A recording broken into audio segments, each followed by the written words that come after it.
Overthinking आज एक common problem हो गई है। बच्चों से बात करो तो बच्चे भी ओवरथिंकिंग करने लगे हैं। कोई बिजनेसमैन है, उसको भी ओवरथिंकिंग बहुत ज्यादा हो रही है।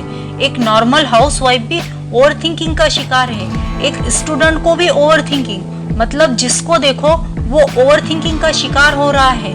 और ओवरथिंकिंग इतना ज्यादा परेशान करती है कि ऐसा लगता है कि बस दिमाग चल ही रहा है और बस कुछ ऐसा ऑफ बटन हो कि दिमाग को ऑफ कर दिया जाए और शांति बढ़ जाए और अपना पूरा फोकस सिर्फ अपने काम पर रहे। लेकिन इस तरह का कोई ऑफ बटन नहीं है, ये सब स्किल्स है जिससे आप अपनी ओवरथिंकिंग से बाहर आ सकते हैं। तो इस वीडियो में हम जानने वाले हैं कि किस तरह से आप ओवरथिंकिंग के लूप से बाहर आ सकते हैं। अभी जब आप यह वीडियो देख रहे हो, इस वक्त भी आपके दिमाग में बहुत कुछ चल रहा है। मैं आपको एक छोटा सा चैलेंज देती हूँ, अगर आप इसे पूरा कर लेते हो तो इसका मतलब यह होगा कि आप अपनी ओवरथिंकिंग पर कंट्रोल पा सकते हो। और वो चैलेंज यह है कि आपको सिर्फ कुछ मिनट्स के लिए अपने माइंड को खुला रख के इस वीडियो को एंड तक देखना है। अगर आप इसे एंड तक देखते हो तो वीडियो खत्म होते ही आपको कमेंट सेक्शन में डन टाइप करना है।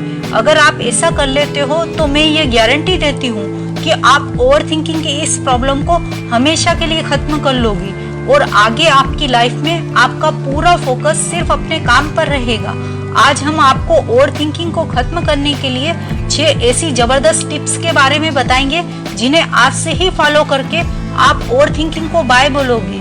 Tips number 1, accept you are an overthinker. हम में से बहुत से लोग ओवरथिंकिंग तो करते हैं लेकिन कभी भी यह मानने के लिए तैयार ही नहीं होते कि वो ओवरथिंकर है। दोस्तों, सबसे पहले तो आपको यह मानना होगा कि हाँ, आप जरूरत से ज्यादा सोचने वाले इंसान हो, तभी आप इस प्रॉब्लम को खत्म कर सकते हो। इसलिए सबसे पहले आपको यह मानना ही होगा कि आप एक ओवरथिंकर है, आप हद से ज्यादा सोचते हैं। और फिर आपको खुद से यह वादा करना है कि आप इस प्रॉब्लम को खत्म करोगे, क्योंकि अगर आपने ऐसा नहीं किया तो सिर्फ ये एक बैड हैबिट आपकी पूरी लाइफ को बर्बाद कर देगी और आपका कोई फ्यूचर भी नहीं होगा। जब आप ऐसा कर लो तो फिर आपको इस दूसरी और बहुत ही जरूरी टिप को फॉलो करना है जो कि साइंटिफिकली प्रूवन है। Number 2, write down what is bothering you.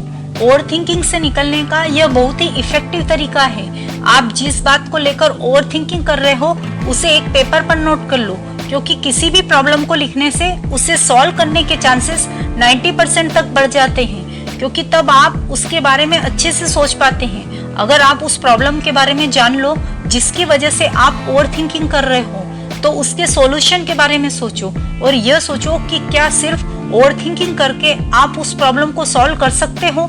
Definitely आपको यही जवाब मिलेगा कि नहीं। तो फिर इतना ज्यादा सोचकर अपना टाइम और एनर्जी वेस्ट करने की बजाय उस प्रॉब्लम को सॉल्व करने पर फोकस करो। अगर किसी ने आपको धोखा दिया है तो इसका यह मतलब बिल्कुल नहीं कि आप सारी जिंदगी दुखी रहो।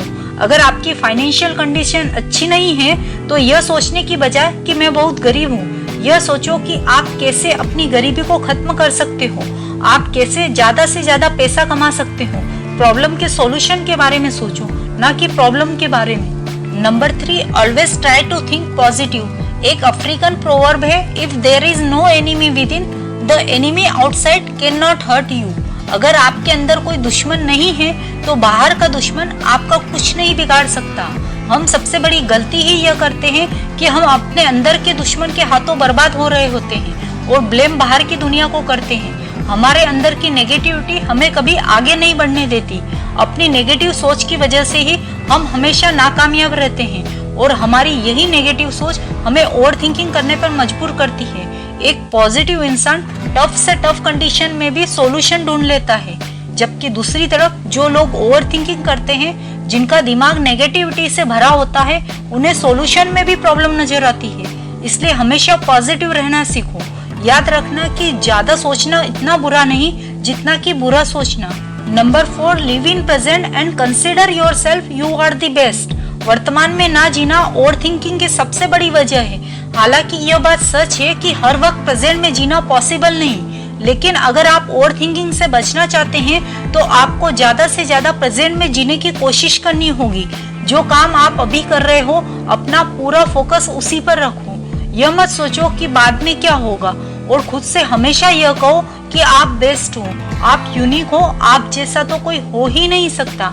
हमेशा यह याद रखिए कि चांद और सूरज का कोई मुकाबला नहीं होता, ये दोनों अपने वक्त पर ही चमकते हैं। यह सोचकर ओवर थिंकिंग मत करो कि दूसरे आपसे ज्यादा कामयाब है, बल्कि अपना पूरा फोकस सिर्फ और सिर्फ अपने काम पर रखो और यह यकीन रखो कि आपका वक्त भी जरूर आएगा। नंबर 5, से इट आउट। हमेशा अपने दिमाग में ही ओवर थिंकिंग करने से ज्यादा अच्छा है आप किसी ऐसे इंसान से बात करो जो आपका वेल विशर हो, क्योंकि कई बार आप अपने दिमाग में बिरयानी बना रहे होते हैं, जबकि थॉट शेयर करने से हमें पता चलता है कि एक्चुअली वो बिरयानी नहीं बल्कि खिचड़ी है, जो बहुत ही सिंपल है। Number 6, forgive yourself and others. कई बार हम दूसरों की वजह से चीजें ज्यादा सोचते हैं। किसी इंसान की बात बुरी लग गई है, कोई इंसान ने हमारे साथ बुरा कर दिया है, तो उसके बारे में सोचते हैं, उस पर गुस्सा करते हैं, बदला लेने का सोचते हैं और कई नेगेटिव फीलिंग्स आती है। और कई बार हम अपने ऊपर ही गुस्सा करते हैं कि हमने ये चीजें क्यों की, जो चीजें हमसे हमारा सुकून छीन लेती है। इसलिए सोने से पहले अपने आप को और दूसरों को माफ करके सो, यह चीज आपको वाकई में बहुत सुकून देगी।